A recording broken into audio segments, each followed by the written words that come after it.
ज्यांनी या पुस्तकाचं प्रकाशक म्हणून काम केलं ते अप्पा परचुरे. त्यांनी केलेलं प्रकाशन कसं योग्य आहे हे सांगणारे संजय उपाध्याय, ममता कानडे, श्री बोंगीरवारजी, स्वाधीन क्षत्रिय, सुकटणकरजी, उल्हास पवार, श्री टोपे, इतर सर्व उपस्थित प्रशासकीय सेवेतील आजी माजी अधिकारी वर्ग,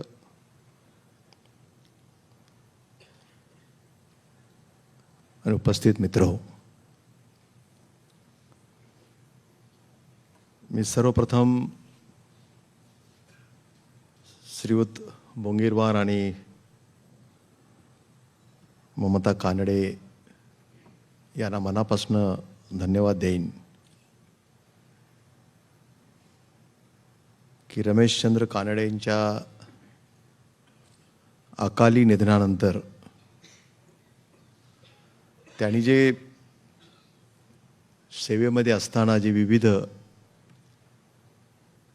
परिपत्रकं काढलेली होती त्याचं पुस्तकामध्ये रूपांतर करावं आणि त्याचं प्रकाशन मी करावं असं जेव्हा त्यांनी मला सांगितलं तेव्हा मला सुरुवातीला आश्चर्यच वाटलं. कारण शासकीय परिपत्रकं जी निघतात त्याची भाषा ही शासकीय असते आणि सहसा ज्याच्यासाठी ती काढली जातात ते कधी वाचण्याचं कष्ट घेत नाहीत. कारण त्यांना माहिती आहे हे नेहमीचंच आहे. परंतु रमेशचंद्र कानडे एक प्रशासकीय अधिकारी म्हणून मी अतिशय जवळून त्यांना पाहिलेलं आहे. शेवटच्या कालखंडामध्ये प्रकृती बरोबर नसताना सुद्धा कधीही आपल्या प्रकृतीची तक्रार त्यांनी शेवटच्या क्षणापर्यंत केली नाही. ज्या ज्या वेळा बैठका आम्ही बोलवल्या त्या त्या बैठकांना आहे या परिस्थितीमध्ये हजर राहणं आणि मनापासून काम करणं हे मी अतिशय जवळून पाहिलेलं आहे. रोजगार हमीच्या संदर्भामध्ये सोलापूरमध्ये जेव्हा अनेक भ्रष्टाचाराच्या तक्रारी आल्या, सभागृहामध्ये या विषयांची चर्चा होणार आणि याचा तातडीनं चौकशीचा अहवाल 3 दिवसामध्ये आला पाहिजे असं जेव्हा मी त्यांना बोलवून सांगितलं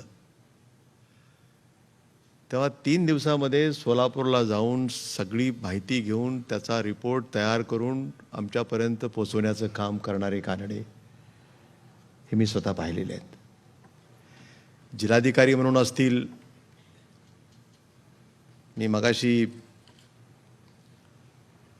जेव्हा बोंगीरवार आले तेव्हा मी त्यांची आठवण सांगितली. मुंबईचे जिल्हाधिकारी म्हणून जेव्हा त्यांची निवड झाली आणि तेव्हा मी महसूल खात्याचा मंत्री होतो आणि तेव्हा शेषन आपले निवडणूक आयुक्त होते आणि त्याने ती आचारसंहिता लावलीच नव्हे तर ती कशी योग्य पद्धतीनं त्याची अंमलबजावणी करायची याचे त्यांनी सगळ्यांना आदेशच दिले होते. त्यामुळे ती आचारसंहिता आहे का कायदे असाच प्रश्न अनेकांच्या मनात पडावा.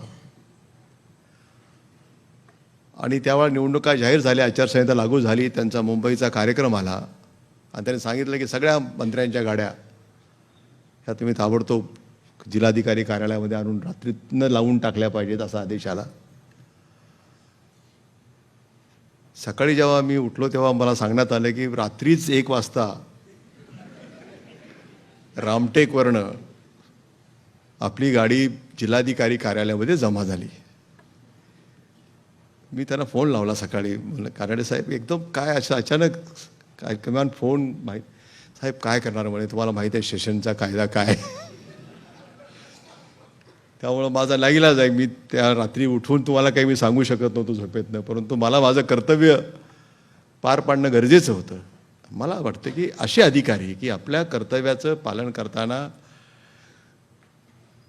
परिणामाची कधी पर्वा न करता की उद्या काय मला जाब विचारला जाईल किंवा महसूल मंत्री माझ्याबद्दल काय त्यांचं नेमकं मत होईल याची पर्वा न करता नियमांचं योग्य पालन करणं, हे मी स्वतः कानड्यांचा अनुभव मी त्यावेळा घेतलेला आहे.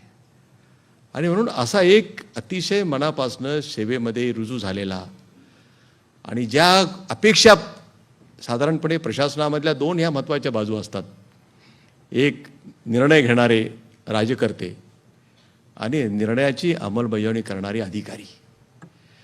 पण बऱ्याचदा असं घडतं की निर्णय अतिशय उत्तम असतात, लोक असेच म्हणतात की निर्णय उत्तम आहेत, पण अंमलबजावणीचं काय, अंमलबजावणी योग्य पद्धतीने होत नाही आणि म्हणून लोकांची नाराजी सरकारच्या बद्दलची कायम असते.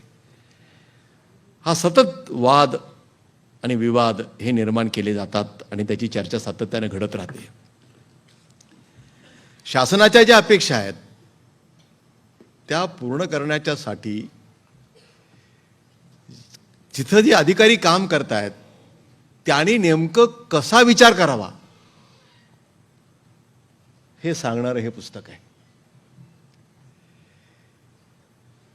शेवटी लोकांच्या ज्या आशा आकांक्षा आहेत त्या जर आम्हाला पूर्ण करायच्या असतील तर ते संवेदनशील मन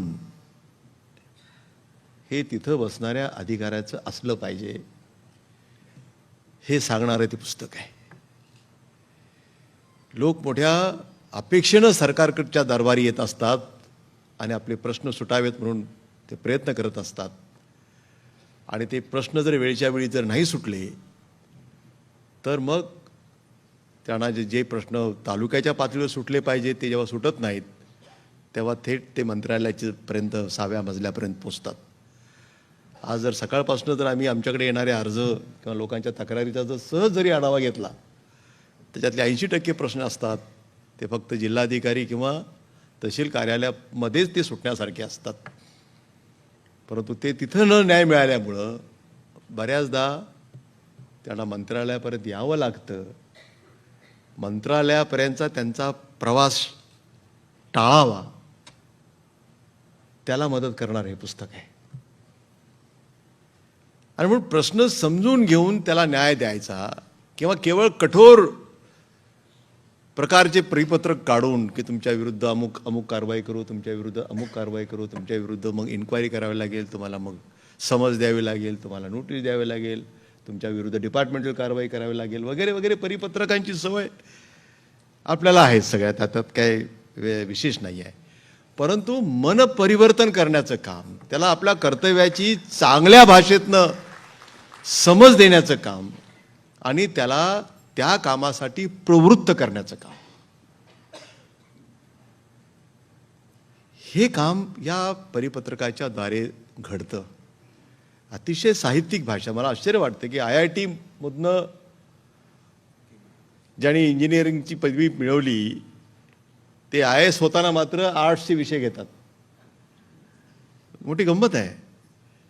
म्हणजे मग सहसा जे आपण ज्याच्यातनं ग्रॅज्युएशन घेतो तेच विषय घेऊन आपण IASची परीक्षा किंवा MPची परीक्षा बस साधारणपणाने एका दुसरा वेगळा विषय असतो.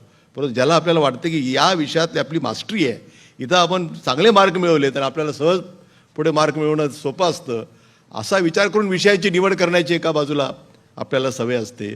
परंतु जे आपण IIT मध्ये शिकलो ते बाजूला ठेवून दुसरे विषय घेऊन IAS होणं, हे पण रमेशचंद्र कानड्यातल्या जीवनातलं एक वेगळं वैशिष्ट्य आजच्या या कार्यक्रमाच्या निमित्तानं आम्हाला बघायला मिळालं. कारण IAS झाले एवढंच आम्हाला माहिती, फक्त कोणते विषय घेऊन IAS झाले याचा खुलासा आज आपण या निमित्तानं, या कार्यक्रमाच्या निमित्तानं होतोय. आणि म्हणून त्याच्यातला सायकोलॉजी विषय हा त्यांचा हा फार महत्त्वाचा विषय मला वाटला. कारण हा सायकोलॉजी हाच खरा मानसशास्त्र, हे जे मानसशास्त्राचा ज्याच्याकडं उत्तम अभ्यास आहे तोच पुढे बसणाऱ्या किंवा खालच्या जे काय त्याच्या हाताखाली जे काम करणारे अधिकारी किंवा कर्मचारी आहेत त्यांच्या मनाचा अभ्यास करणारा आणि त्यांच्या मनाला पटणारी कोणती भाषा असू शकते त्या भाषेची निवड करणारा हा अधिकारी आहे. आणि म्हणून त्यांनी केवळ परिपत्रकं काढत असताना त्याला एक प्रकारचं मार्गदर्शन व्हावं, त्याच्यामध्ये ती प्रवृत्ती जागी व्हावी. समाजाला मदत करण्याच्यासाठी म्हणून तुम्ही आहात इथं, तुमच्याकडनं समाजाच्या खूप अपेक्षा आहेत आणि तुम्ही हे काम केलं पाहिजे, अशा प्रकारची दिशा दाखवणारं परिपत्रक त्यांनी तयार केलं. आणि म्हणून त्याचं पुस्तकामध्ये परिवर्तन करावं हा विचार कानडे कुटुंबियांना आणि त्या भोंगीरवारजींना सुचला. हे अतिशय योग्य झालेलं आहे. कारण ह्या गोष्टी कधीही सेवेमध्ये असताना त्यांनी कधी असं नाही सांगितलं आम्हाला. एखादा अधिकारी सांगू शकतो किंवा मी हे एक असं असं केलं आहे की मी अशा अशा प्रकारची परिपत्रकं मी काढलेली आहेत, हे त्यांना सांगता आलं असतं, काही त्यात काही अवघड नव्हतं. आणि ह्याचा जर काही आपल्याला उपयोग करता आला तर आपण उपयोग करा असं त्यांनी सरकारला पण ते सांगू शकले असते. पण तो प्रयत्न कधी केला नाही. आपण केलेल्या कामाच्या बद्दलची प्रसिद्धी स्वतःच करायची नाही, हा त्यांचा स्वभाव आहे. हे एक वैशिष्ट्य आहे. नाही तर हल्लीच्या कामामध्ये काम कमी आणि प्रसिद्धी अधिक. वृत्तपत्रांच्या मध्ये अधिक फोटो कसे येतील, अधिक बातम्या कशा येतील, अशी एक चढावड आमच्यामध्ये अधिकाऱ्यामध्ये चालते अधूनमधून.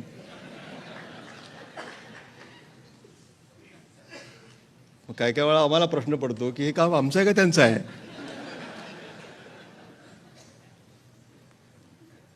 आणि मग त्याच्यासाठीचं परिपत्रक निघतं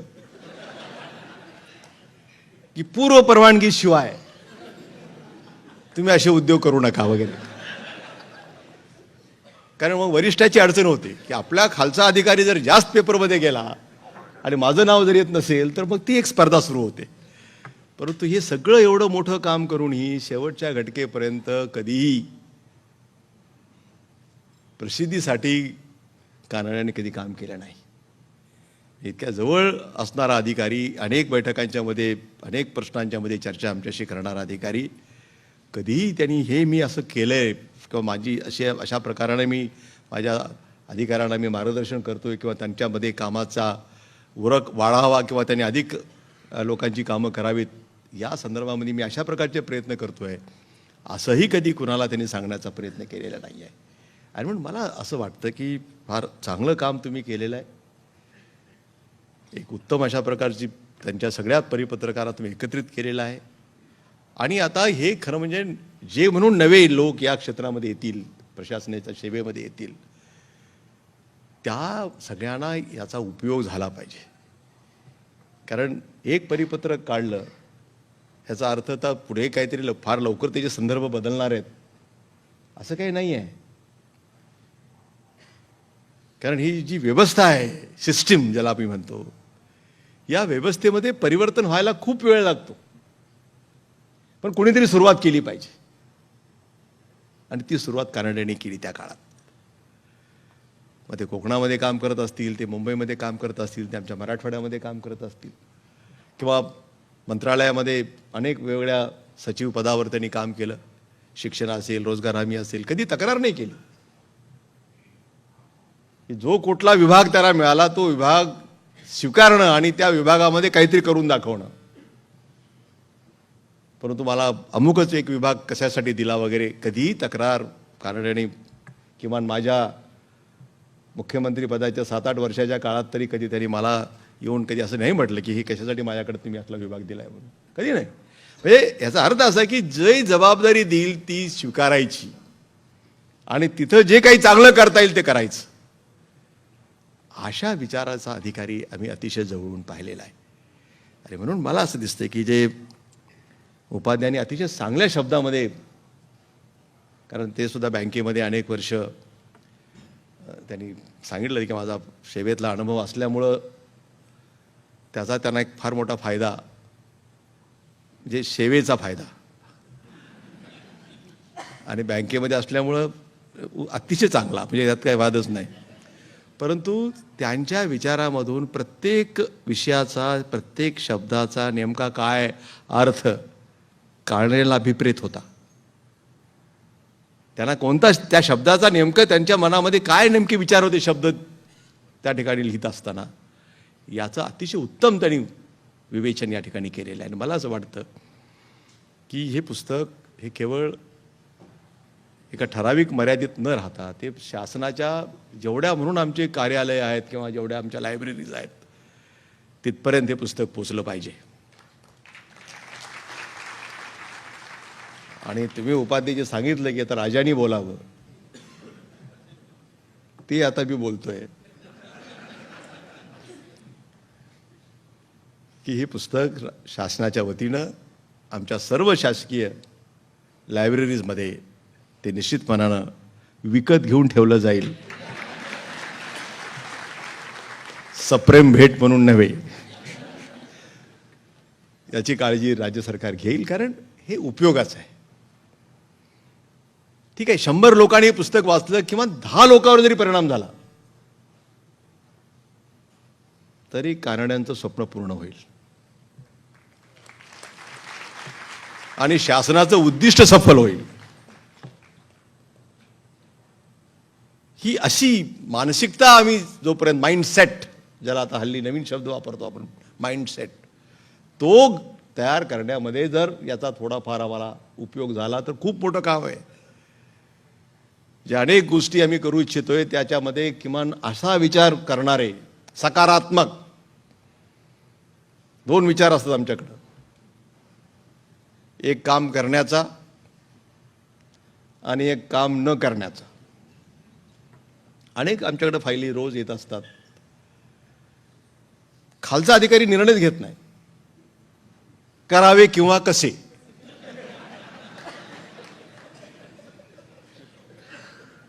ही शासनातली भाषा आम्ही रोज वाचतो. या संदर्भामध्ये आदेश व्हावेत. अरे बाबा, तुझं मत काय आहे हे 2 ओळी लिहिशील की नाही. मला असं वाटतं, असं सुद्धा लिहिण्याचं फारसं कोणी हल्ली भानगडीत पडत नाही. करावे किंवा कसे. मग आम्ही कसे बसे काहीतरी करतो.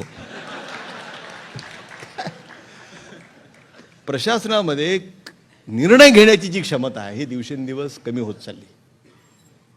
निर्णय वरिष्ठांनी घ्यावे, झालीच चौकशी तर त्यांची होईल,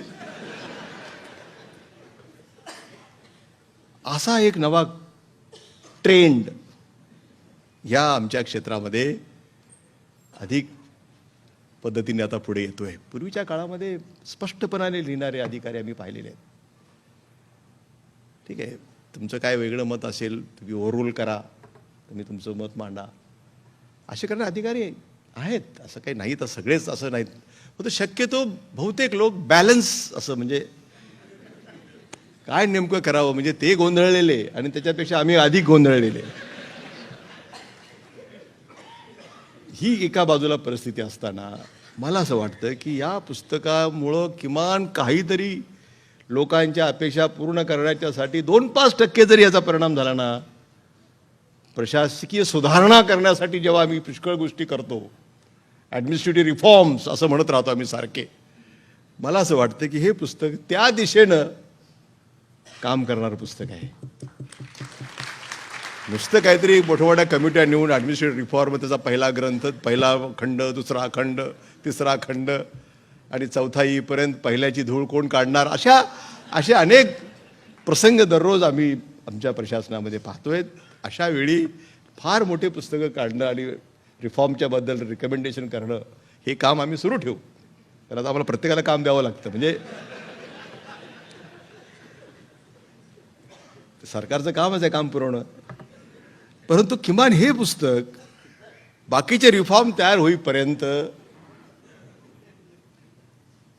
कर्मचाऱ्याचा मनाचा रिफॉर्म हे फार महत्वाचं आहे. या रिफॉर्मची आम्हाला गरज आहे. किमान त्याचं परिवर्तन जर आम्ही थोडंफार करू शकलो आणि त्याचा दृष्टिकोन आम्ही बदलू शकलो आणि सकारात्मक मार्गाने मदत करायची, मला मार्ग काढायचं, मला एवढं जरी त्याच्या दृष्टिकोनामध्ये तर थोडाफार जरी बदल आम्ही करू शकलो तरी आमचं प्रशासन गतिमान व्हायला काही वेळ लागणार नाही. आणि म्हणून कानड्यांनी आयुष्यभर सेवा करत असताना अतिशय विनम्रपणानं, कारण भाषा किती गोड भाषा आहे, ही शासकीय भाषेमध्ये हे बसत नाही, या भाषेची सवयच नाही कानाला. इतकी मधाळ ज्याला म्हणू आपण म्हणू की अशी गोड भाषा आणि कुठलंही साहित्य जे किंवा जे साहित्यिक म्हणून जे ओळखले जातात त्याच्यापेक्षा ही भाषा काही कमी नाही आहे. आणि म्हणून परिसराने काही उगीच निवड नाही केली, ती सहजपणाने पुस्तकाला छापलं असं नाही होत. त्यांनी सांगितलं सुरुवातीलाच की आम्ही फारच विचार करून छापतो. आणि म्हणून त्यांनी हा विचार केला, हा विचार समाजासाठी फार गरजेचा आहे. सरकार म्हणून आमचं हे काम आहे की अधिकांच्यापर्यंत ते पोचलं पाहिजे. पुस्तक शेवटी लोकांच्यापर्यंत जर नाही पोचलं नाही, लोकांनी जर ते नाहीच वाचलं तर कितीतरी उत्तम पुस्तक असेल तर त्याचा काही फारसा उपयोग होत नाही. लोकांच्यापर्यंत सहजपणाने पोचवण्याचं काम हे सरकारचं धोरण असलं पाहिजे, ते आहे आमचं धोरण. आणि म्हणून किमान आमच्या जेवढे म्हणून शासकीय कर्मचारी ज्या ज्या कार्यालयामध्ये बसत आहेत त्या कार्यालयामध्ये हे गेलं पाहिजे. मला असं वाटतं की आता आमचे प्रधान सचिव क्षत्रिय इथं आहेतच, तेव्हा हे काम मी त्यांच्याकडे सुपूर्त करतो. आता करावे किंवा कसे नाही, आता करावेच अशा पद्धतीनं आपल्याला आदेश कसे लवकरात लवकर काढता येतील ते आपण काढूया. मला अतिशय आनंद आहे की एका अतिशय कर्मयोगी ज्याला मी म्हणूया असा एक अधिकारी की ज्याने निष्ठेने आयुष्यभर शासनाची सेवा केली आणि जेवढं आपल्याकडनं चांगलं करता येईल तेवढं करण्याचा प्रामाणिकपणाचा प्रयत्न केला. परंतु हा माणूस आपला प्रवास अर्धवट सोडून निघून गेला, याचं दुःख आम्हा सर्वांच्या मनामध्ये आहे. ईश्वराने त्याला चिरशांती द्यावी, त्यांच्या कुटुंबियाला एवढं मोठं त्यांच्यावर जे दुःख कोसळलं आहे ते सहन करण्याची ताकद द्यावी. परंतु त्यांचं हे स्वप्न जे आहे की प्रशासकीय सेवेमधल्या अधिकाऱ्यांचं मन घडवणारी जी प्रक्रिया त्यांनी हातामध्ये घेतली आहे ती आणखी पुढे गतीनं घेऊन जाण्याचा प्रयत्न या पुस्तकाच्या माध्यमातून शासन अवश्य करेल. धन्यवाद. जय हिंद, जय महाराष्ट्र.